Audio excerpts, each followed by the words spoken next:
Hello, everyone. Well, guys, we early. We are way early. Yeah, so we decided just spur of the moment we were going to do this early. I I'm tired. The early bird gets the worm. The early bird gets the worm. And you guys can have the rest of your night to do whatever, watch other streamers. I don't know. I don't know what you do with your life, but whatever it is, have fun. All right. Biggest move. I don't actually remember what happened last time. I remember. Okay, so Tama, we went to go find the burning hammer in the warehouse, and the recycling dude had taken it. And then when we left to try to find it, Chiri just disappeared on us, and we had to keep out. Achi, we got all the way to the end. We found out about his sister, and the fact that he's helping. He told me because his sister wants him to help people. We also met some guys from SOS that I'm sure will come back later. I think the stream before we'd talked about Kano and his obsession with Detective Tateno. But we got the whole story about how Tateno doused himself in gasoline before going to talk to a man threatening to commit arson. Before Toyama was in the park that the briefcase was being handed off with at the same time. And basically Toyama and them made a scene and scared off the briefcase people to do the handoff, which screwed us over and we got a bad end. Minorikawa, he's trying to do things for his article. I remember that. And he got kicked out of a cafe for smoking. Yep, nice. He's a little weird. Also, now he's in the cafe that Doomy and her father are in. I do remember that part. So, the only person we haven't done this time is Osawa, so I think that we decided we were going to start with him. Yeah. And remember, he's still being a sad sack because his daughter is gone, and really his life is not so good. The rain won't let up. Poor guy. I know. No matter how much time passes, it just won't stop. Ever since that day, the sound of raindrops has been burned into my mind. Such an awful, heart-rending sound, driving me to strip my life down to shadows. And yet, no matter what else I abandon, nothing will make the sound of the rain stop. Well, that was nice and ominous. Okay, thanks. Poetry jam session. I know. Hopefully it's one of those sounds that makes you, fall asleep. Oh, yeah. Rain is very nice to listen to when you're trying to sleep, I will admit. Same. I literally fall asleep instantly. Like, I hear a thunder and then freaking rain in the background, and I'm like, oh, time to sleep. It's so stupid because we had a tropical storm, a couple months ago now, and I have never slept better than when we were in the middle of that tropical storm with flooding and all of that. Like, I don't know why that was the night that I just slept great. Because it's your survival instinct. You curl up into a ball and you're like, oh yeah, I'm gonna ignore my problems. Exactly. Right, it's such a It was mood. great. All right. Yeah, same. Osawa stared at a postcard that was nestled into the final page of the photo album. He'd purchased it 2 years earlier while on a trip with Maria to the Middle East. The Middle East was originally used to indicate Iran, Afghanistan, and the region surrounding them. In modern times, the term refers to parts of southwestern Asia, excluding India and Afghanistan, and the section of northeastern Africa along the Mediterranean coast. However, in Japan, as well as the US, the term Middle East is often understood to refer specifically to those parts of the region with a strong Islamic influence. He'd mentioned that he was being sent there on business, and Maria had just blurted out,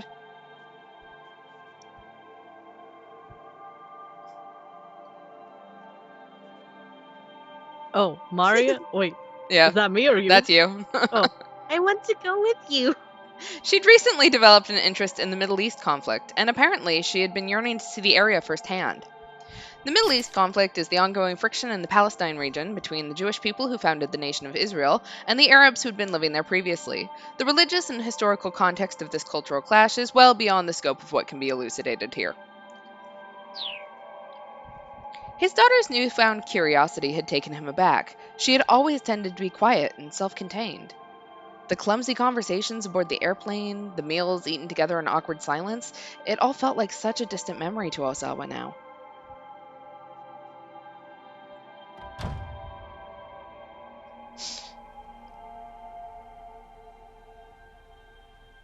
Ma'am, I'm afraid I can't let you do that. He heard Kajiwara's voice outside the door. That's the creepy guy, right? Yeah. Why ever not? Why ever not? I'm just going out for a bit. The detective was arguing with I. Great. Yeah. Yeah. Someone's gonna get hurt, and I'm pretty sure it's not I. Yeah, something tells I me. think it's gonna be the other guy. She's gonna punch him in the face. Just watch. She's the Karen. She's our local Karen. And just who was it who told me I should try to go about my life as normal? Osawa's wife sneered. Ma'am, please? We don't want to die. How would you feel about being told to just sit around and wait? Ai's angry shriek jerked Osawa to his feet. He hurried from the study to try to calm her down. Bitch! Yeah. Ma'am, please wait. Oh God, the humanity. But by the time Osawa had made his way downstairs, his wife had already stormed outside, despite Kajiwara's attempts to stop her. Osawa doubted anything he could have said would have stopped Ai from leaving. Trying to physically keep her from going out would have only made for an even worse uproar. He was glad that at least it hadn't come to that. He was turning to head back to the study when Kajiwara caught his eye. Resigned, he headed down the stairs and bowed to the detective.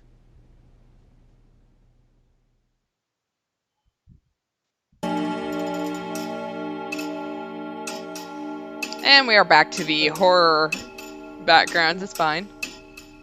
Yeah, good times. Ah, yes, my favorite.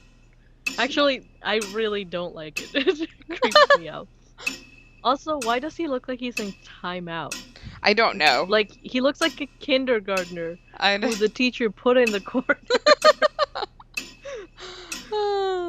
Any idea where she's going? Kajiwara asked. I mean, at a time like this? Osawa shook his head. I wouldn't know.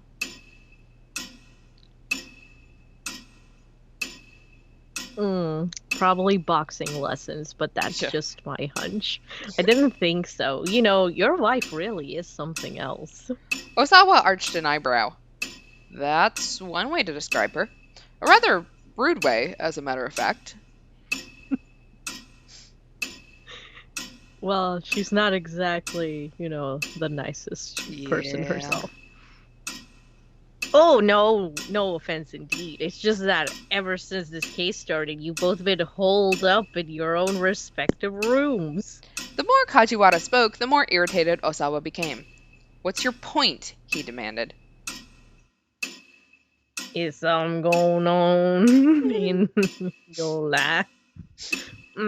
I just mean you haven't been having any, marital discourse.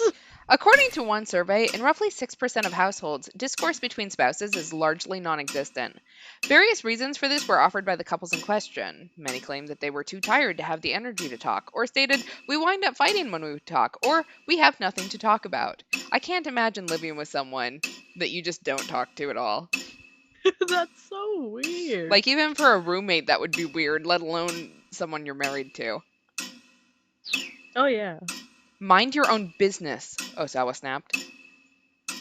Kajiwara dipped his head deferentially. The two of us not talking isn't a new thing anyhow, Osawa added. I have a policy of not having pointless conversations. It is quite common for Kenji Osawa to make it through an entire day without having a single conversation. On many days, he opens his mouth only to eat or brush his teeth. His current record is a streak of 14 consecutive days during which he didn't talk to anyone. What? Okay, first of all, you keep track of your record. Are you trying to break a world record? Like, is that what you do? I don't know. Damn, this boy. He's an odd duck. Oh yeah. Hmm. It didn't look as though Kajiwara quite understood. Microorganisms such as viruses don't have conversations, and yet, still, they continually propagate in order to survive. Thinking about viruses, Osawa was back in familiar territory. He felt a surge of confidence. Once you have a clear purpose, conversation is unnecessary.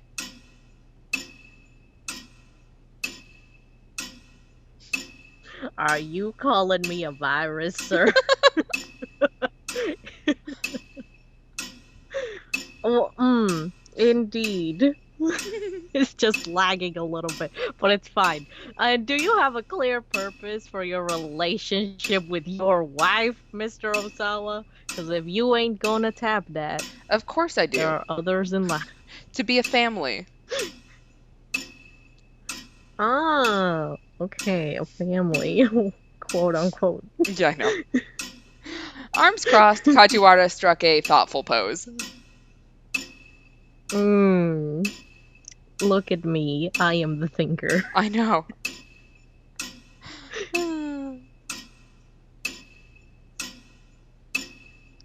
At least I've learned one useful thing today, Mr. Osawa. Namely, that you don't like to have pointless conversations.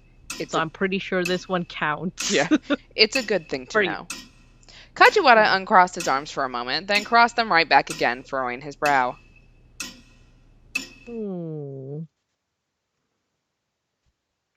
I've been thinking. In my here noggin, sir. But see, that's funny. You see, you have a tendency to have pointless conversations with me. And Because you keep coming to talk to me. Osawa saw red. oh, You don't leave me much of a choice. Tanaka poked his head out of the living room. Oh, there's Tanaka. Da-da-da-da-da. Why does he look so ominous too? This is okay. Is something the matter? He asked. No. Osawa struggled to regain his calm. Perfect timing, actually. There's something I need to talk to you about. He turned back to Kajiwara. My apologies, detective, but would you mind giving us some privacy? Oh man, I can't be nosy. Ugh. Kajiwara didn't move. Detective? Osawa gave the policeman a hard look and saw him crack a smile. Damn. Did I walk into something terrible? He wants to know the juicy gossip. Right. Yes, what is it? Kajiwara said at last. Don't you play dumb with me. Give us some privacy. Okay, Mom. I guess I will do as you say. Is this a discussion I shouldn't overhear? Actually, wait, that's you. That's me. Actually, yes, it's work related. There are business matters I'd prefer to keep confidential. So, I see. Okay. You won't trust me. Okay. I'm not salty or anything. Yeah. Reluctantly getting to his feet, Kajiwara slipped away into the living room. Tanaka, Osawa began, about those emails. He stopped abruptly. Hello, sir. This is nice and creepy. Yeah, I don't know how to feel about that. Kajiwara had reappeared in the living room door, staring right at them. What are you doing? Osawa demanded. I felt kind of lonely in the hallway, and I just wanted a friend. Oh my god. Oh, should I not be watching? Osawa felt like he was about to burst a blood vessel. Probably already did. This man. All right, I guess I can't look at you. I mean, you never told me that I couldn't watch. Because it You just should said I be couldn't. obvious. The detective made a scolded puppy face, then closed the living room door. Osawa let out a heavy sigh. He'd never been an extrovert, but he didn't recall human interaction being quite this draining. Kajiwara is just a new species Oh yeah, of human being. yeah, yeah. I don't like him, but wow. Okay. Anyway, sir, that was Tanaka prompted. creepy. Yeah. You're saying? Yes, about those emails. Something doesn't make sense. I don't understand how Mr. Makino was able to get the antiviral agent to anyone on the outside. Sharing an Okoshi Pharmaceuticals drug with external sources while it was still under development required the approval of an executive committee that included Osawa himself. There should have been no way the antiviral could be sent out without his knowledge. Tanaka hesitated a few moments before responding. Hmm. That is hella sus, sir. um, but yeah, a ceiling. That's not a ceiling, that's a stair. Okay, are you aware of the strife between the company president and the chairman? Osawa shook his Spill head. that tea. Yeah, he was a researcher through and through. Factional rivalries held no interest for him whatsoever. Because I'm betting my money on the chairman. No, probably the president. I'll side with the president. Yeah. Pick a side. Place your bets right now. That's probably what they're doing. Yes. Well, about that, Makino effectively leads the chairman's team, and the antiviral agent is their pet project.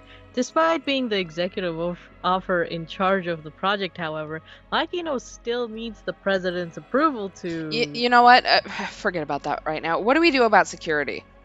In theory, it was physically impossible to get the antiviral out of the lab without detection. Entry to the biohazard laboratory where it was kept required fingerprint authentication from both Osawa and Tanaka. Fingerprint authentication is technology that allows an individual's identity to be verified by scanning the fingerprints. It's one element of biometrics, the measurement of physical characteristics to identify individuals. There are even devices that can identify people by checking the veins in the palms of their hands or the irises of their eyes. And here's our demonstration. Ooh, fancy. I know. Without the two of them there, nobody could even get into the storage facility. Because a dangerous virus is also stored there, the lab where the antiviral is kept is protected by an ID checkpoint, as well as a sophisticated 3-tiered lock system that requires fingerprint authentication. Multiple security guards are also posted outside the laboratory entrance 24 hours a day, making it all but impossible for an unauthorized person to get into the secured storage area. God damn. Tanaka followed his drift. Yes.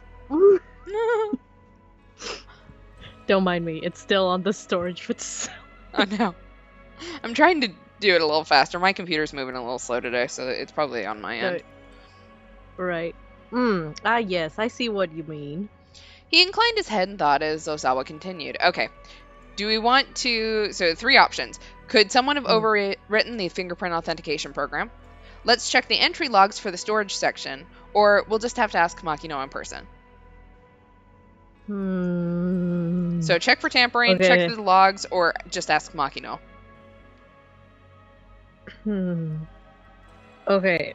I don't know if we should be going stealth mode, because if we ask Makino and he ends up being a villain or something, then he'll know that we're sus. I mean, I think he already sort of knows that we were sus, considering the fact that we now know that he had something to do with the antiviral getting out. Oh, that's true. Will he have mafia while we ask him? That's another thing. Yeah, 'Cause if I learned it. that's something I cannot tell you. Damn. Okay. Well. This is not Phoenix, right? But yes, there could be Yakuza. Damn it. Okay, right. You're right. No one can. Okay.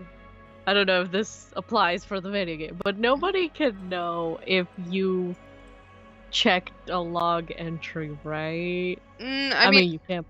it depends, because usually seeing a log entry will create a log entry itself, because it's a prized piece of information. You want to know who's checking the logs, because you want to know if something ends up getting tampered with. So it's not a completely erased path, if that's what you're going for.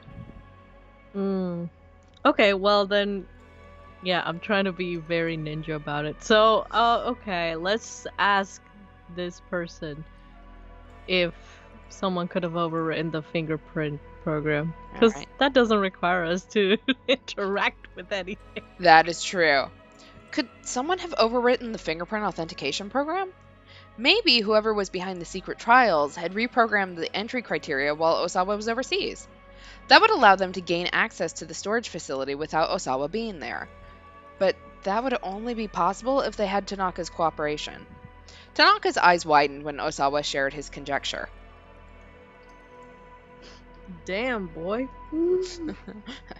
So, all of a sudden you sus. Yeah. You very sus. Sir, are you accusing me? Sir, you don't think I was part of this, right? Do you? You?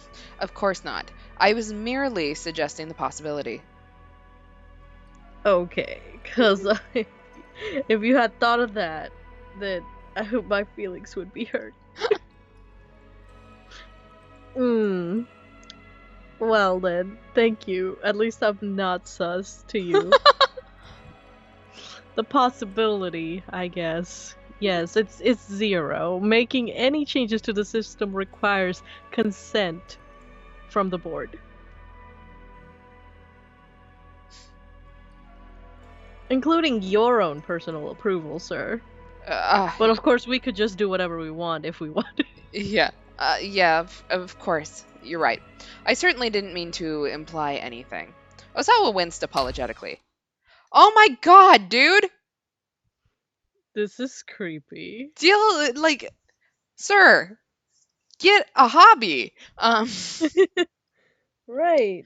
He could be doing something else. I know. Like, maybe trying to find my daughter. Right. The living room door opened with a soft creak. It was Kajiwara, and he looked stiff and pale.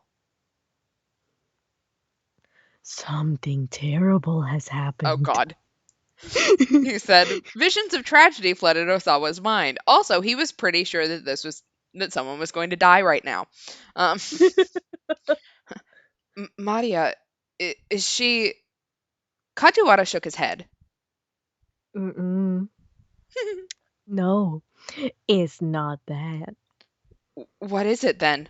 Osawa asked, his voice trembling. Sir, I need you to stay calm. Osawa swallowed the lump in his throat.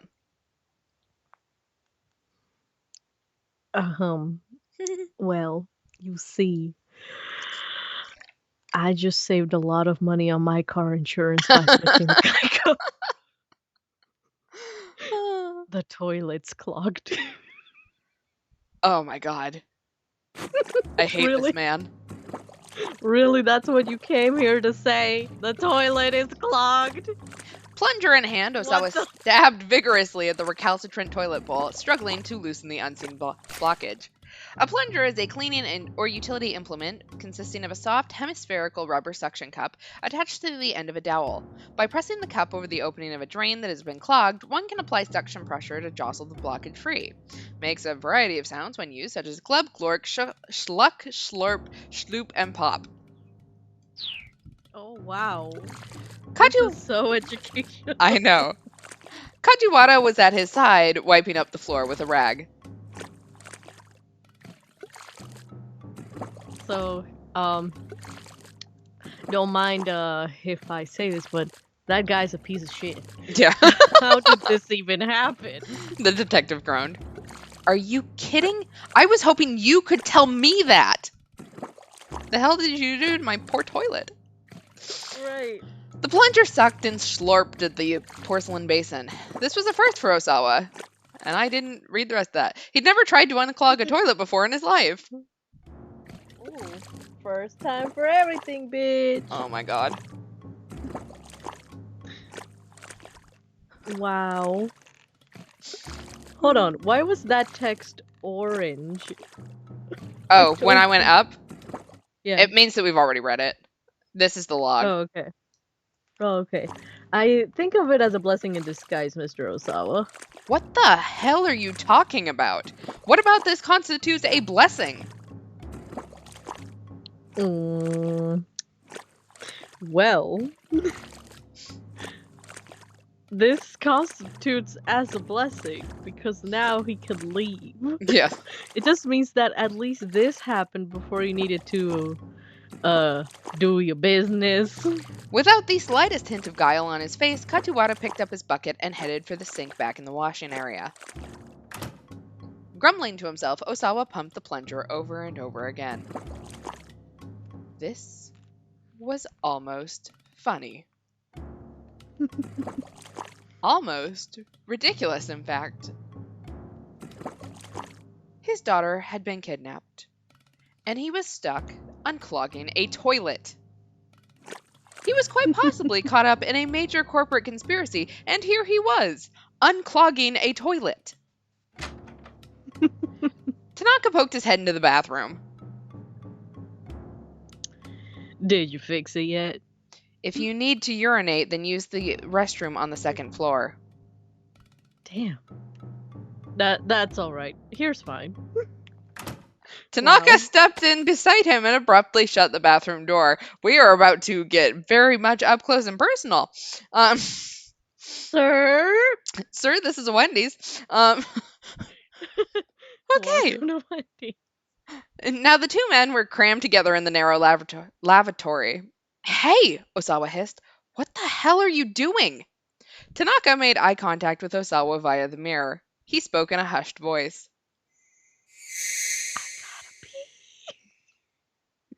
No, we're gonna go all the way off the end. I've been waiting Oh, for a God. moment I could get you alone. What? Tanaka sidled around to face him, giving him an intense stare. I am so uncomfortable right now. We're in a bathroom. I'm not ready for this. Me neither. This is gonna either go really well or really bad. I don't know how the really well part goes, but I yeah. don't know. Are we about to get laid? I don't want to get laid. Not in a bathroom. That's so unclassy. Like, take them out to dinner first. With my before. clogged toilet right next to us. Right. Sir, could you please be quiet for a moment? Tanaka had tears in the corners of his eyes.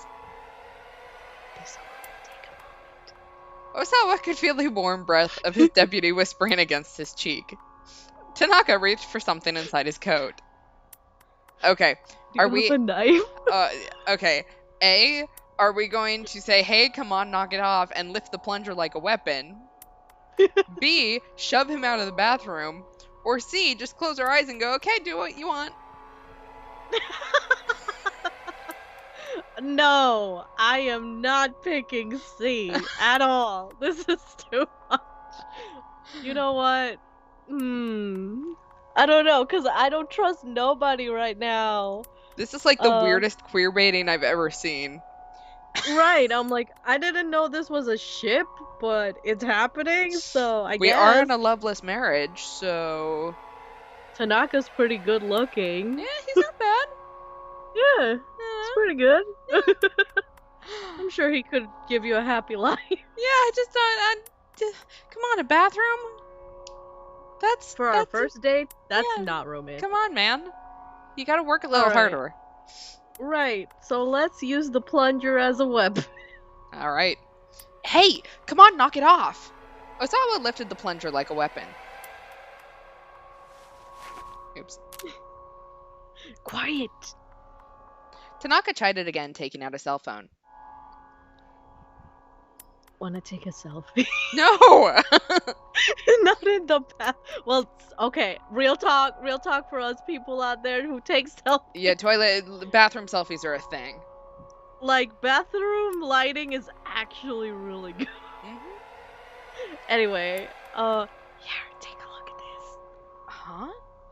Osawa could have never anticipated what he saw on the LCD screen.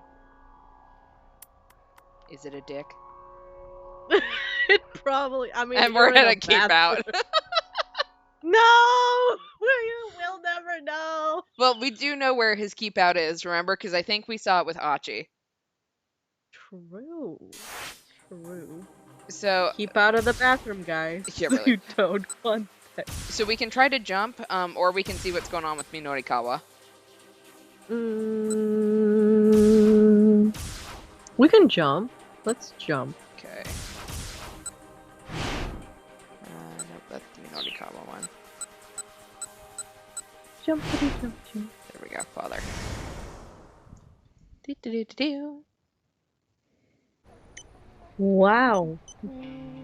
That thing's gonna be burned in my brain for quite a long time. Yeah, I wasn't ready for that. No.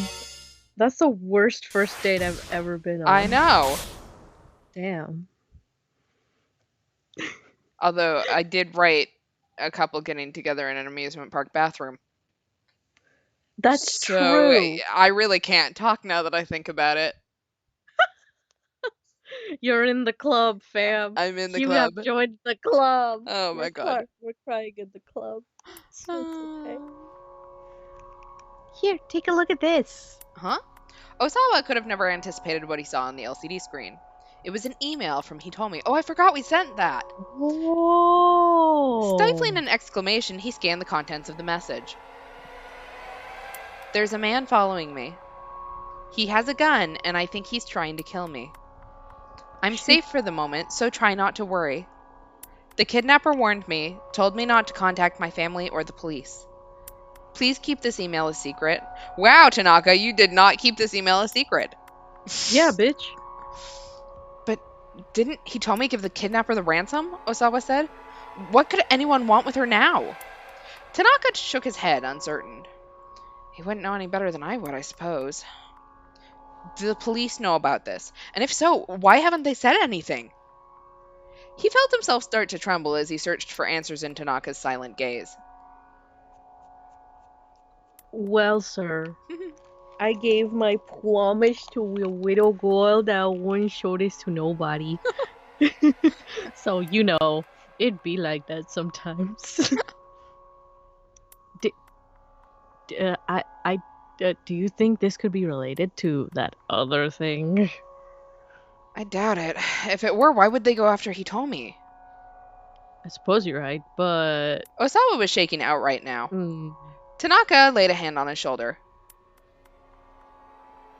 Hey, girl. You can...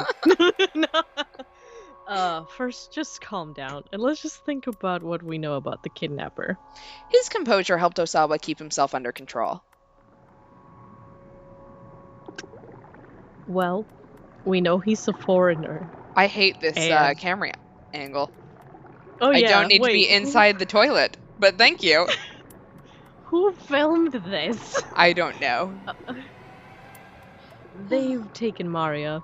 The vice director continued quietly. Along with the ransom of 50 million yen, and now they're after Hitomi. His gaze sharpened. Why my fam being targeted? Why? Why? Sir, do you think this could be someone who holds a personal grudge against you? A grudge? Osawa considered. He couldn't think of anyone who would have a reason to attack him. He'd been too caught up in virus research since his time in school to have formed any hostile rivalries. He didn't have any enemies he knew of. Maybe someone's jealous that I became head of a laboratory? He suggested doubtfully. He'd held his position for years at this point. Why would that spur someone into kidnapping his daughter now? Well, probably because one of the people who got infected by the virus, like, they had a family member or something. Has anything happened recently? Tanaka Anything asked. strange since you got back from overseas? Since I got back? Osawa's heart skipped a beat, then started pumping faster. The first thing that came to mind was the solicitation he'd gotten from the American laboratory. If he accepted the offer, it would put Okoshi Pharmaceuticals in quite a bind, possibly enough to warrant someone holding a grudge over it. But the only other person who knew about the potential transfer right now was his wife, I. No, Osawa said. Nothing. Not that I can think of. He couldn't bring himself to discuss the transfer with Tanaka. He felt a surge of guilt for contemplating leaving his trusted assistant behind. If he did make the move to America, he planned to recommend that Tanaka replace him as department director. Still, he didn't expect that to make up for his abandonment.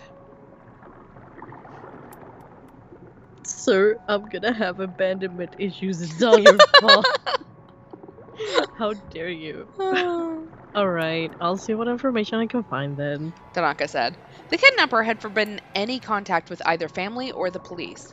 But Tanaka was outside of that circle, and he knew how to handle himself with discretion.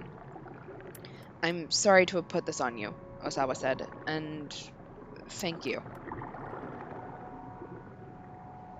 Should we be thankful? Because, I mean, Yeah. honestly, he kind of like cornered us in the bathroom. Yeah, I could have done without that pretext, not gonna lie. For now, let's just see if we can get Hitomi to exchange more emails. An uncomfortable thought. If she's alive. Yeah. An uncomfortable thought suddenly occurred to Osawa. He blurted it out without thinking. Why do you have my daughter's contact information on your phone? Tanaka gave him a worried look. You see, sir, I promise I can explain once this is all over. And with that, he stepped out of the bathroom. That's not sketchy at all. Right, you're not dating. He better not be. She's so underage. And I'm shipping her with Aji. Right. If he ruins my ship, I'm going to hate him. Oh, crap. Give me just a second. OTP. Oh my god. We're in the bathroom. Terrible. No wonder it's been moving slowly. Oh, is it the... I thought that it was plugged in, but apparently the power brick came undone. Oh, me. So, you might have a much nicer stream right now. Something in the tone of his final words left Osawa to wonder. Could it be that Tanaka and Hitomi were dating? He hoped dearly for that to not be the case. Their age difference alone made the idea a disturbing one, let alone so many other considerations. Mamoru Tanaka is 40 years old. Hitomi is 19. This makes him just over twice her age. This doesn't necessarily mean, however, that they couldn't date or fall for each other. Many couples with such an age difference between them wind up in a happy, committed relationship. For any of our viewers right now, don't do this, especially if you are 19. Yeah, guys, you're not that legal. You're legal by, like, not even a year. Can you not do that, please? Like, I've heard of the June, December, I think is what the relationships are called. But, like, wait until your 30s to do shit like that. You know, when you're fully developed, don't, like, go jump on 45-year-old dick at 19. It's not worth it. God, that's so crazy.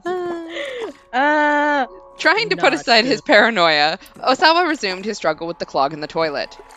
Most toilet clogs are caused by a buildup of flushable paper products or by solid objects inadvertently dropped into the toilet bowl. But shockingly enough, on very rare occasions, they can be caused by someone taking a dump that happens to be that big that it gets stuck in the pipe. Apologies to anyone who might be eating right now. Damn, thank God that's not me. Oh, goodness. Kajiwara reappeared, still toting the bucket. You seem to be having a lot of trouble there, sir. Yeah, it sounds like the lag has gone away. Oh, yeah. Sorry, usually I check that. He made it sound like the whole Mhm. mess was Osawa's fault. Of course I am. I've never had to do this before. Oh, well, really, I think that the research you do would be a lot more difficult than this. Fixing Fixing toilets toilet. gives me Oh. far more trouble, I'd say. So it would seem. Kajiwara stood watching as if Osawa's efforts made an interesting show. I don't know the first thing about viruses, sir, but I don't find unclogging toilets to be that difficult. Then why am I standing here with the fucking plunger? Exactly, you do it. Oh, You think yeah? you're so cool. Osawa snapped. Then how about you fix the damn thing? Kajiwara really Oh. was a world-class pro at pissing people off. It's his talent. It really Everyone is. has one. And that just happens to be his. Yeah. Are you sure you don't mind? The detective asked. Be my goddamn guest. Osawa shoved the plunger into Kajiwara's hand. Also, Woo! dude, you started this. Why couldn't you figure it out yourself? Right. If anything, he should be the one to Exactly. do this. Leaving the detective to handle the toilet, Osawa marched back to his study.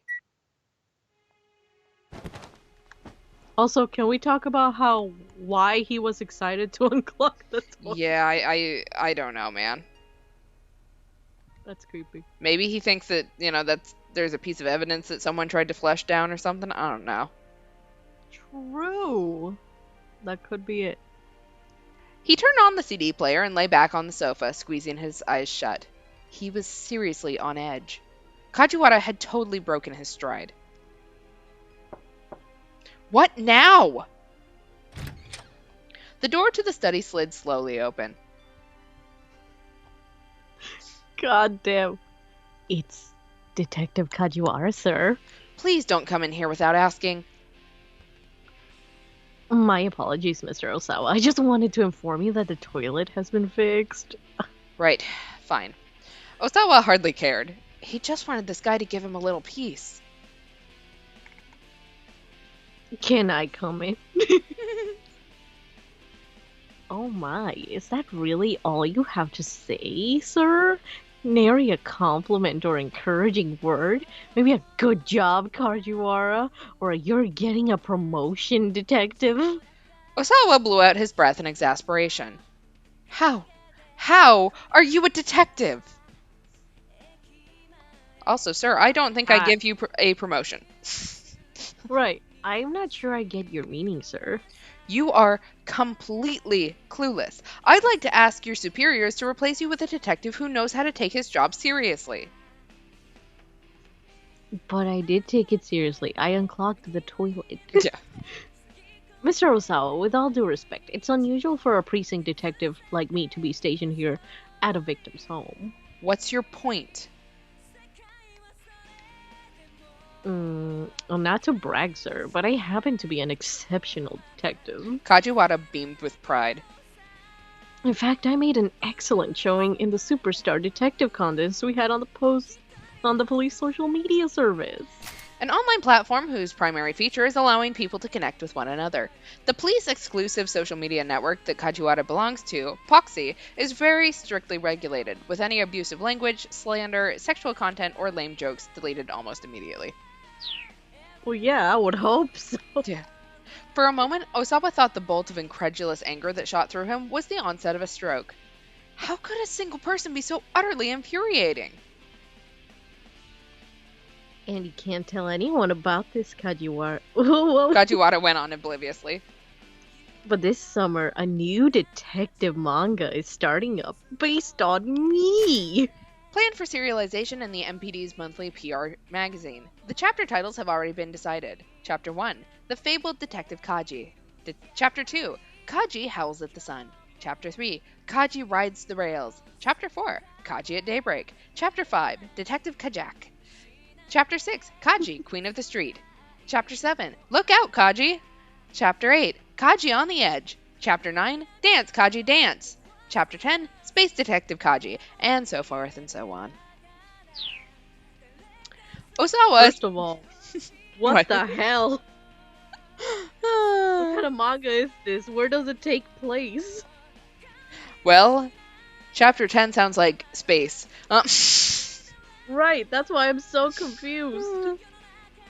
Osawa spit out a peal of feigned laughter. A manga? I can tell you're jealous, but I also can tell you the plot, sir. Would you like to hear about it? I would not. It's about a telecommuting detective who solves major crimes using his wits and his computer. Surely you'd like to hear about that, sir. I really wouldn't. I'm probably gonna tell you anyway. I know. I may not look it, but I'm pretty handy with computers. Kajiwara's eyes drifted over to Osawa's desktop. Please get your glove off my hand. That has been in the toilet. No. Oh no, that is like a lot of germs. I want to wash my hands right now, and that glove is nowhere near me. Ew, same. I don't like that. And it's wet. His hand darted to the mouse. In a matter of moments, he cleared the screensaver and booted up a web browser. Hey, Osawa barked. Don't touch that. But he was too late to stop the detective. The monitor showed the page for Ayanet, a fan page devoted to Aya Kamiki. Osawa's imminent rage stroke was beginning to make his vision grow fuzzy. You come to this site regularly, sir. Regularly? Well, I'm not sure I'd, Osawa trailed off, feeling the heat of a blush flare on his cheeks. I see what you're into. Ooh. There's a lot of stuff on this site. There's a section you primarily spend time on. Well, I mean, for my part, I really only go to the fan forums for folks 40 and over. Aha! With a twinkle of curiosity in his eyes, Kajiwara peered at the computer screen. Having his privacy invaded to this degree was the ultimate disgrace. All right, Osawa huffed. You're an amazing detective, Kajiwara. Just incredible. I see you in a new light now. Now, would you please get the hell out of my room or leave me alone? So, are we going to push him out or are we just going to leave? Well, I don't trust him with our computer, so he can get the hell out. Alright. Now, would you please get the hell out of my room? He tried to usher Kajiwara back out the door. Alright, sir. Alright, I understand. I'll leave, but before that... Oh! Kajiwara slipped his hand into his pocket. I don't need a damn banana! Oh, it's not that, Mr. Osawa. I have something that I think may be important to you. He held out a small plastic bag. Inside was a scrap of paper of some sort. What's that? Osawa asked. This is what was clogging the toilet, sir. With some hesitation, Osawa took hold of the bag. Huh? That's... The passenger's name here is listed as Kenji Osawa. In the plastic bag was a plane ticket, specifically the one for his upcoming flight to the U.S. the following week. He'd left it out on his desk. How had it ended up getting flushed down the toilet? Yo, wife. Yeah. This looks like it's pretty important, sir. Kajiwara said. I must say, it was pretty careless of you to accidentally flush it. A wry sort of smile came to his face. Although, the detective added.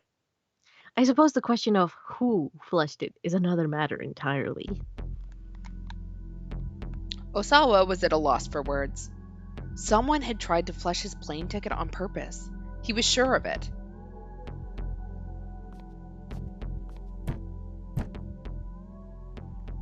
He could always buy another one. Yeah. No.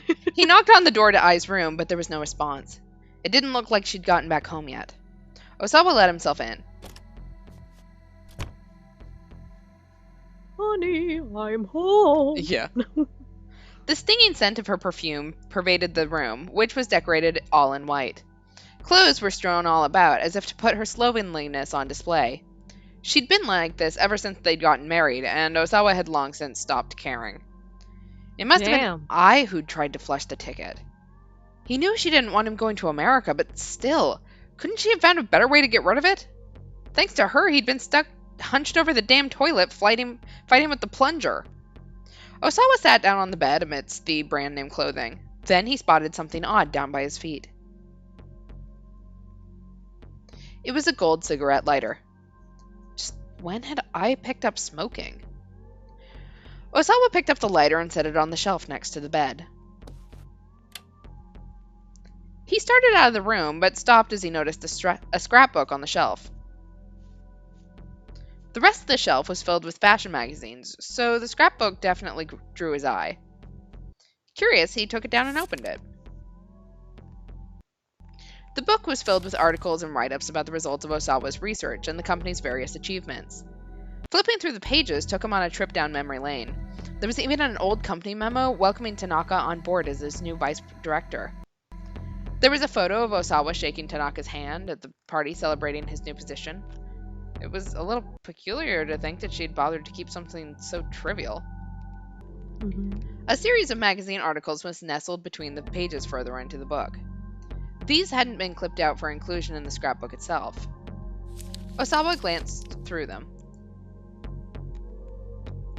Floundering Okoshi Pharmaceutical arranges marriage of political convenience. It was a self-indulgent piece from some rag called 4-Star General Gossip from right after he and I had gotten married. When the piece had first run, he'd been too furious to read it. Now he gave it a quick looking over. It was pretty much exactly what he'd expected. It talked about how one of the corporate directors had sacrificed his own daughter in order to keep one of his researchers on board. Sacrificing is allowing someone to come to harm for one's personal gain. In this case, the term is used figuratively, not literally. Referring, of course, to Makino offering Osawa Ai's hand in marriage. Rumors abound of marital strife between the newlyweds. The article went on to talk about how Ai had been dating another man before she and Osawa had gotten married. The whole thing was a bunch of puerile rubbish. Any marriage involves some sort of calculated self-interest, after all. Whatever the reasons for their union, nothing changed the fact that I was now his wife. With a faint sigh, Osawa put the scrapbook back on the shelf. Feeling disconsolate, he returned to his study and began flipping through his CD rack. His eyes scanned for Ayakamiki's album, For Tomorrow, Forevermore. A lot of her more experimental numbers were on that album. Given how discombobulated he felt right now, this was what he needed to hear. Again, Osawa reflected on how there'd been a time when he didn't care about music at all. He'd simply purchased copies of the most popular CD of the moment as birthday presents for his 2 girls. And that had just happened to be an album by Ayakamiki. He told me he was thrilled by the gift, but Maria hadn't seemed terribly fond of it. The next day, she'd tossed her copy back on her father's desk. Figuring that throwing it away would be a waste, Osawa had stuck the CD into his computer to give it a listen. He was immediately bombarded by an intense beat bolstered by bold, uplifting vocals. Ayakamiki wrote her own lyrics, which did a fine job of conveying the emotions of a teenage girl. Osawa could hardly believe it. After listening to just one track, he was well and truly hooked. Before the day was out, he had purchased her entire discography. Damn, boy. He's a simp. He is the biggest simp for Ayakamiki. Huh? He muttered. For Tomorrow should have been in the CD rack, but there was no sign of it. Where the heck is it? Why isn't it here? For a moment, he wondered if he was going crazy, and then he remembered. It was at the lab. He'd wanted something to listen to on break at work, so he'd brought the album there. Damn it. Damn it. Damn it. Not being able to listen to it made him want to hear it all the more. Dude, YouTube exists. Sir, do you have iTunes? Ah, It wasn't or like was he this could. before iTunes was even existing? I like the original. Yes, was out before iTunes existed. So Okay, so never mind. But yeah, YouTube existed, right? mm, no, probably not. God damn it! All right, he's living in the dark ages. Pretty much. He's forgiven this one time. It wasn't like he could just go out and buy another copy right now either. He'd just have to borrow the copy he'd given to Hitomi all those years ago. Unable to contain his need to hear that music, he went to Hitomi's room. There, he quickly rummaged through the CD rack beside his daughter's bed. Part of him felt like he was being a little sneak thief. According to the email Tanaka had shown him, someone was trying to kill Hitomi. Under the circumstances, he knew that what he was doing was ridiculous, and yet he still couldn't resist the impulse to find this CD. But his efforts were to no avail. There were no Ayakamiki CDs in the rack at all. Osawa pulled out every CD on the rack, but they were all classical music. He slumped back in disappointment. It had to be somewhere here in her room. Please excuse us as we just, rifle through our teenage daughter's belongings. Listen, this is like the equivalent of like your dad going to like through your room and he's like, "Oh my God, where's the Hillary Duff CD?" I know. Can't. Osawa Like, jumped. I need to listen to So Yesterday or else I'm going to cry. Exactly. Like, come on, come clean. We need to come clean of our sins right now. Yeah. Osawa jumped at the sound of his cell and fumbled to get it out of his pocket. Makino's name was displayed on the LCD screen. I'm out front. That was all Makino said before hanging up. Hurriedly, Osawa began tidying up the CD rack. The shame. He must put it away. Put away your shame, sir. I know. As he worked, he thought about what he was going to say to Makino. To think that someone had violated corporate policy to such unethical ends. It sullied his research. Osawa wasn't about to let anyone get away with it. Bitch. And yet, as he was about to leave Hitomi's room, a sudden uncertainty gripped him. He hesitated. Did he have any right to condemn Makino for running trials in secret? His hand began to sweat as it gripped the doorknob. No, he didn't. How could he? His hands were dirty in all of this, too.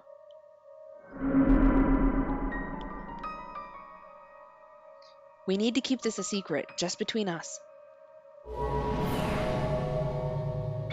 It'll be fine. We've already cleared animal testing.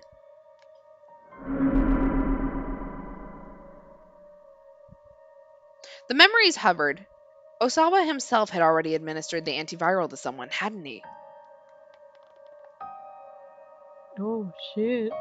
It was the only way.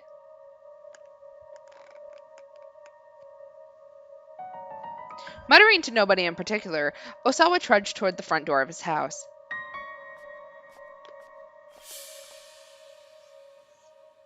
And we have hit his to be continued. Shit! Alright, 2 down, 3 to go. Oh my God. That looked like a little girl. Did he use it on his own family? We will have to find out. That. We are to be continued. Alright. Looks like we hit Minori Kawa then. Hey. Is your boy. Let's do some writing.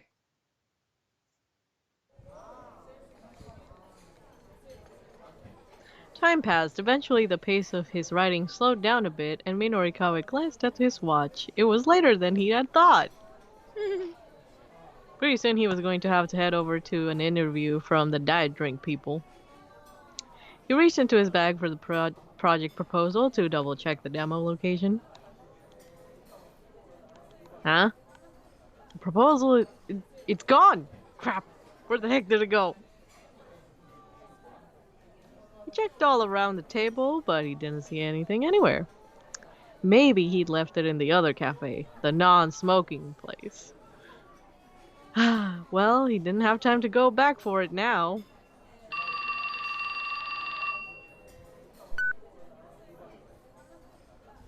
His phone rang. Oh, what now? Minorikawa snapped as he answered it. A tiny squeak came through the receiver. That's a tiny squeak. It was followed by the sound of sniffling sobs. I'm sorry. I just... Oh god. Chucky? Was she done with her interviews, maybe? It's no use. People won't stop to talk no matter how hard I try.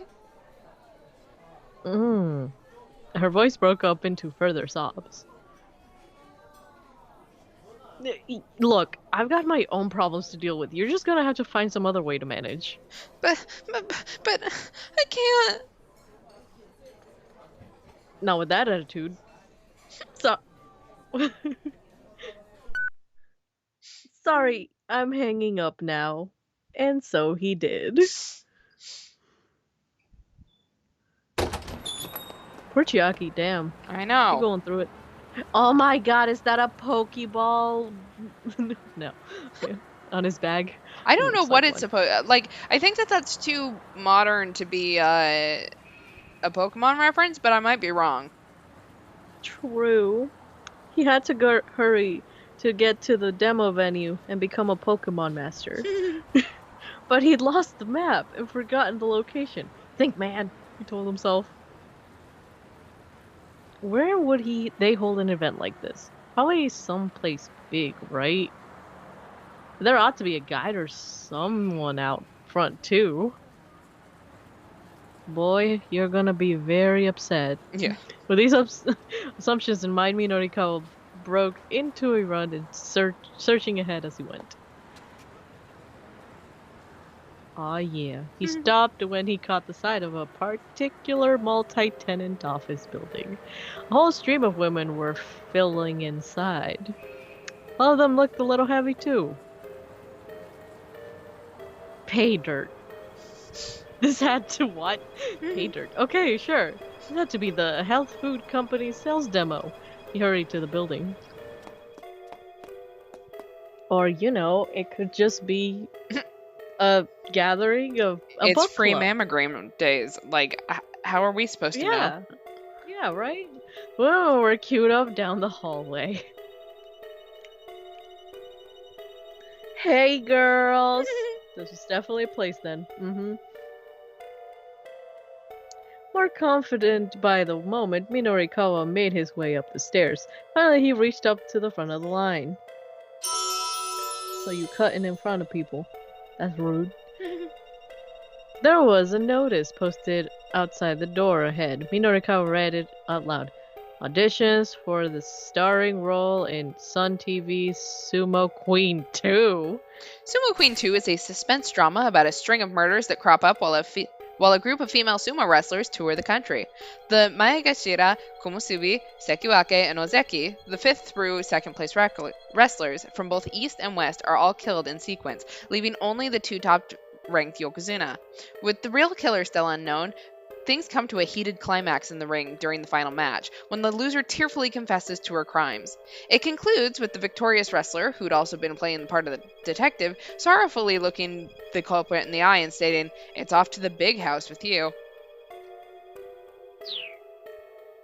There was a Sumo Queen 1? Yep. It was a sequel series to a recent TV drama featuring full-figured actresses.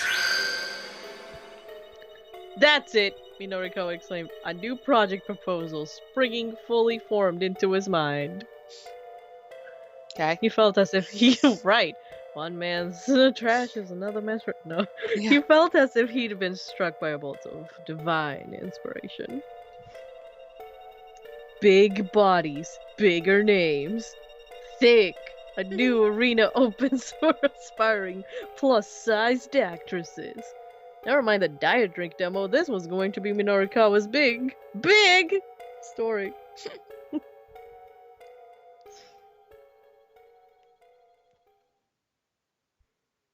Minorikawa managed to meet the deadline.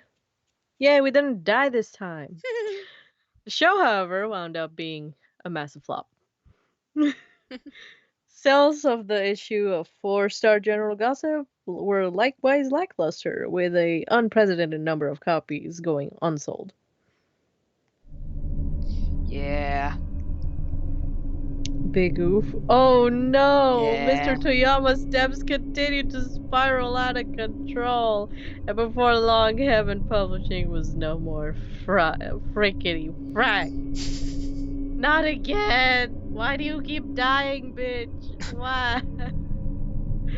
Ah. Alright, we have hit ourselves a bad end. Damn. Number 21, Sumo Show does massive belly flop. Minorikawa ended up going to the wrong venue entirely. His main problem was that he didn't have good detailed directions to the Burning Hammer demo.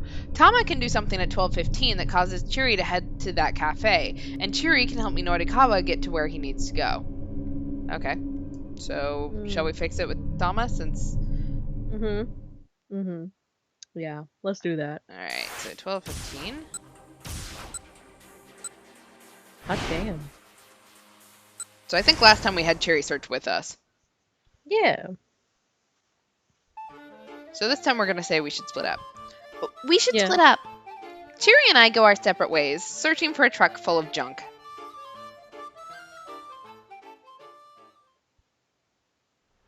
I make my way to Center Guy. I'm so focused on searching all over as I walk that I lose track of where I'm going, and I wind up bumping right into a man who's hurrying along with his daughter. Teruo and Hana Toyama, they came to Center Guy to eat lunch. Before that, they were at Heaven Publishing and Shibuya Ichome. While wandering around distractedly looking for somewhere cheap and tasty, Mr. Toyama bumped right into Tama. Oh, pardon me! I hop back to my feet and go to bow to the man in apology. Ow! He bows at the same time, and we manage to bonk our heads together. Sorry! It's okay, Kitty. I know. As her dad drops to his knees, clutching his head, the girl begins to wander off.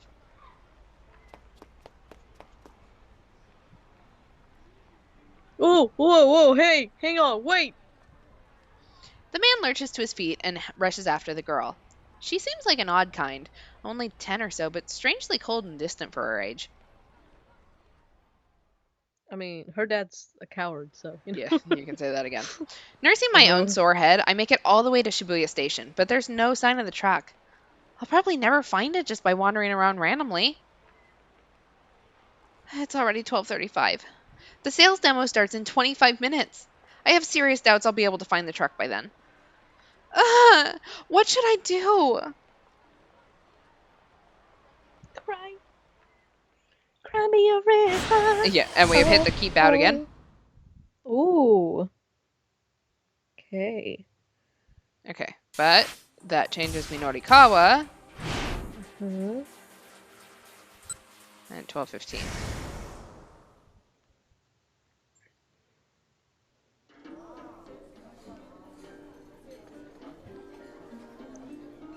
It was rare nowadays to see a father behave so imperiously towards his own daughter. Just how sheltered had he been and stuff. And all that other good jazz. Yes.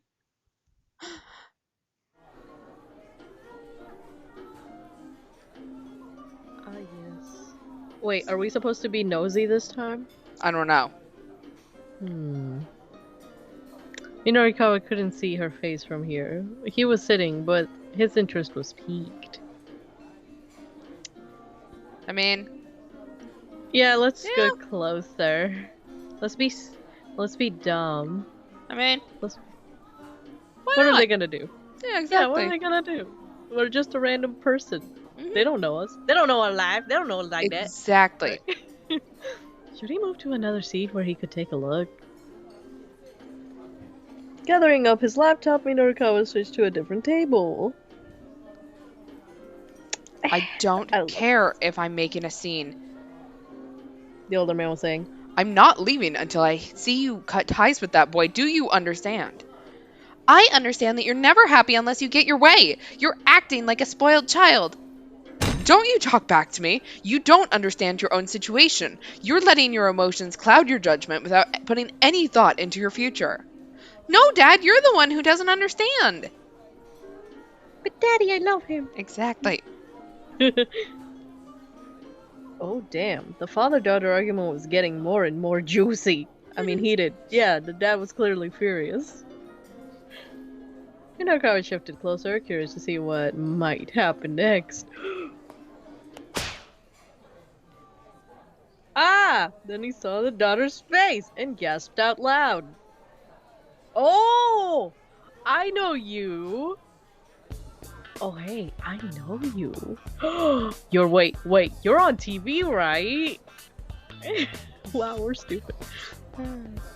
Her father scowled up at him. You must be mistaken. He said gruffly. No, I'm sure of it, Minorikawa said. Cause I'm that hoe. What show am I thinking of? The young woman seemed disconcerted by his enthusiasm. Who was she? He called out to a waitress who was passing by. Hey, miss, you know this gal. She's an actress, right? It's right on the tip of my tongue. Waitress ignored him, but Minorikawa was undeterred. Oh, I know this. Oh my god, weren't you one of those TV dramas or something? Minorikawa is probably thinking of a series starring Masami Nagahama, possibly Operation Kolkhoz, The Last Frenchman, Touched by a Tuna, or Sailor Moon Pies, all of which received high viewer ratings and are fondly remembered in the public consciousness. Sailor Moon Pies? Oh. Right, we're leaving. The father grumbled. He rose to his seat, radiating aggravation. Huh? The young woman said. But... Not wanting to hear her objection, he grabbed her by the hand and stormed out the cafe. Hey, hold on! Minorikawa squawked. His plea fell on deaf ears. All he could do was watch them go, then shuffle back to his seat in disappointment. Yeah, I think we might have just screwed over Kano there. Damn it, what was her name? I should have just asked her for her autograph. Mumbling under his breath, Minorikawa went back to typing. Oh god, we screwed someone. Yeah, over. I'm pretty sure. I can't imagine that went overly well for him. No, I'm sorry, Kano. What's that? Strange beeping sound broke Minorikawa out of his writing reverie. Upon looking up in confusion, he found his attention drawn to a young woman at another table. There's just so many young women's here. And then one of these, and one of these. Oh, and this, and this, and this, and this, and this, and this, and that too. She finished with a broad grin. Just let me repeat your order back to you. 1 Japanese-style beef patty, 1 spicy fish roast spaghetti, 1 chicken casserole, 1 French onion soup, 1 fruit parfait, 1 chocolate parfait, and 1 deluxe cheese and 1 deluxe chocolate parfait. Will that be all? The waitress anxiously waited confirmation. The waitress is Ryoko Kakinuma, a second-year student at Midoriyama Academy's law school. She was hassled by a pair of hustlers on her way to work and showed up 5 minutes late for her shift. The manager told her that those 5 minutes were coming out of her pay, so she's a bit irritated right now. Shit. You forgot the large caramel shake. Oh, my bad. No. The customer was a full-figured young woman ensconced at a nearby table. Oh, my apologies. The waitress quickly jotted down the addition to the order. That'll do it for now, the young woman said. For now? Yikes. And please remember, she just ate 2 lunches. Girl, she's actually planning on ordering more after that? Marveling at this display of appetite, Minorikawa went back to typing.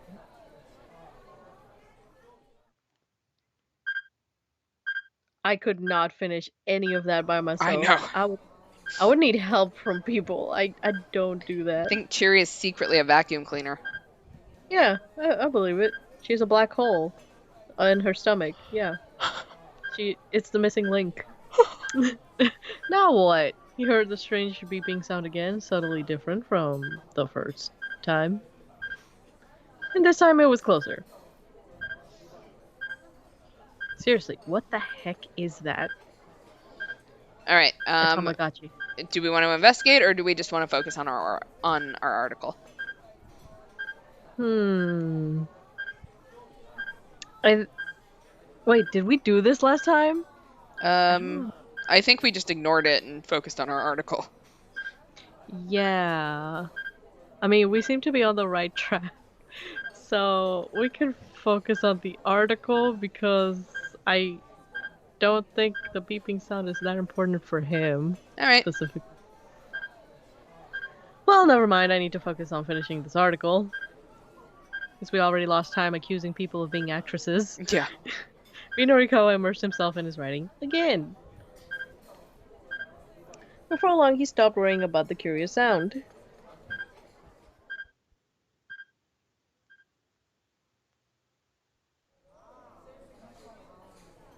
Holy shit, girl. The plump young woman set about devouring all the food she ordered, despite the strange look she was getting. Now, that was an appetite to be reckoned with.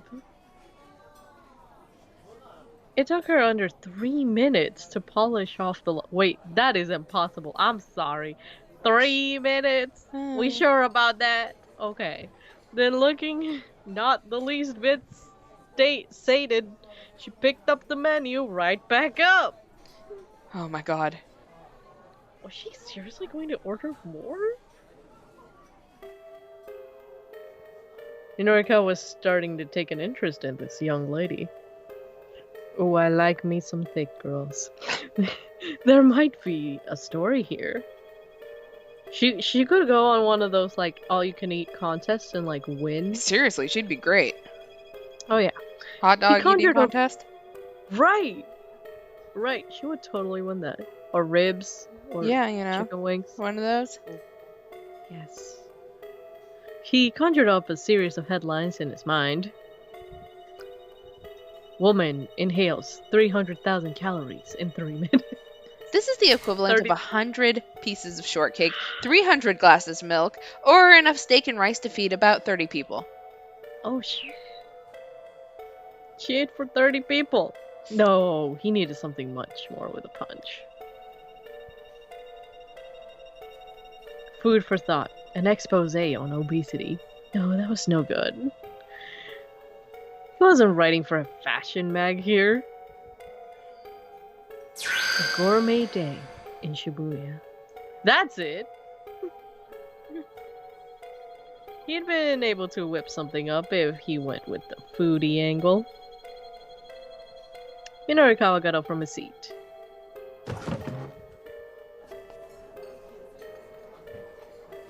That's pretty impressive, he said to the hungry diner. Do you always eat that much? The young woman glared back at him. Not always, she said. Suddenly, tension filled the air. Oh shit. Oops. Is that too blunt of me? Yeah. Yeah, you're a little bitch. I mean, she is a young lady after all. Maybe I should change up my approach. Who the heck are you anyway? The woman asked. I'm a freelance writer. I was hoping I could do an interview with you, like, really quick. You want to interview me? The suspicion was plain on her face. I do. I mean, girls all over the world worry about their diets, right? I hear that, yeah. So, would you be willing to share your secret of your technique or whatever for, like, how to eat without getting fat? What, me? Sure. I mean, look at the figure you're maintaining despite eating all this food. I mean, I will say, for that much food, yeah, she does have a decent figure. Yeah. The old woman's expression brightened up. Oh, you noticed? There's actually a lot that goes into all this. Yeah? The basic thing, though, is to eat 10 meals a day. Norikawa struggled to keep his jaw from dropping. 10 meals a day? She flashed him a chubby checkered grin. You don't know how diets work, do you? She chuckled. Eating only 1 or 2 meals a day, that's what'll make you fat. You gotta space your food out into smaller portions throughout the day. That's the fundamentals of dieting right there. Right. But what happened to the smaller portions part? Norikawa had to bite his tongue. Ah, I see. He said, any other pro-dieting tips you would like to share? Well, for the basics, I'd say always drink protein instead of tea, yeah? Huh. Drink protein all day. Seriously? Once again, it took all of Norikawa's willpower to keep his thoughts to himself. Let's see what else. Oh, there's this stuff called burning hammer too, but... She trod off with a little wins. Wait, Norikawa perked up. Did you say burning hammer? Oh, you know it? I've heard of it anyway, Norikawa replied. He decided he was better off keeping his plans to head to the sales demo a secret. There's a sales demo later on if you're interested. The woman said, as he was reading his thoughts. Though, full disclosure, I am working for them right now. Ah, she handed Norikawa an advertising pamphlet. There was a more detailed map of the venue included. What a stroke of luck! Now he didn't need to rely on the crummy map in the project proposal anymore. He'd have no trouble finding the venue with the building's various floors all broken down for him. And actually, I gotta get back to work. The woman said. Sure, thank you so much for your time. I'm going to hang back and finish my copy here. The woman left the cafe and Norikawa went back to his laptop.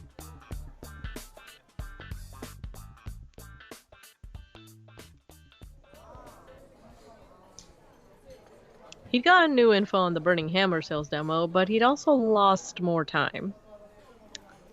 The surveillance camera piece still wasn't finished. It was going to be a near thing to get it done before the sales demo started. Yet, instead of returning to his writing, he got out his cell phone and totally perused through Instagram. No. What if Toyama had gotten another of his crazy ideas? If he'd try to hang himself again, then the thought had Norikawa too worried to work on his copy.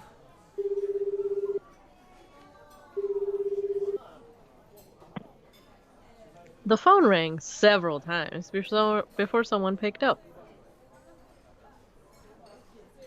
Mr. Toyama, where are you right now? Norikawa asked. Right now, I'm on the run somewhere near Shoto.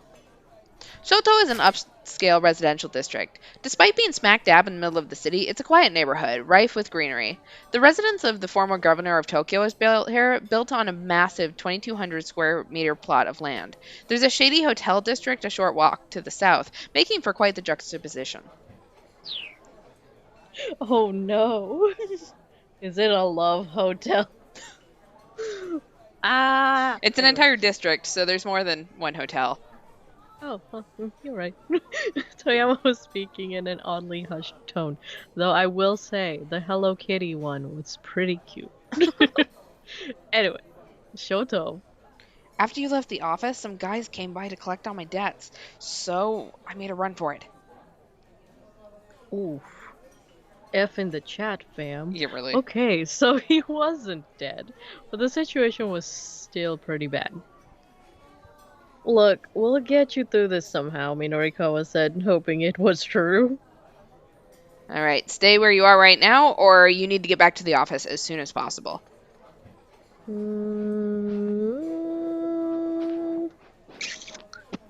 Are if we go to the office, aren't we gonna be late for the sales demo? Well, no, we're telling him to go back to the office. Oh. Mm, I mean, so my guess is that he needs to go back to the office because if he doesn't, then he's going to interrupt Kano, right? that's true. That's true, yeah. Go back to the office, bish. Okay. Yeah, 'cause we almost caught them. Yeah. But we didn't because he showed up! Yep. Anyway, you need to get back to the office ASAP. The office. But they'll find me there for sure. Toyama's voice was a little more than a pathetic whimper. It's a little bit of reverse psychology. The last place the debt collectors are going to think you went back to is the office, right? I see. Toyama said. Thus, he sounded impressed by the suggestion. For now, just stay hidden until I can get these articles finished. Alright. Toyama said weakly. He hung up. Minorukawa let out a deep sigh, then he turned back to his laptop. Alright, we have hit his keep out. I know.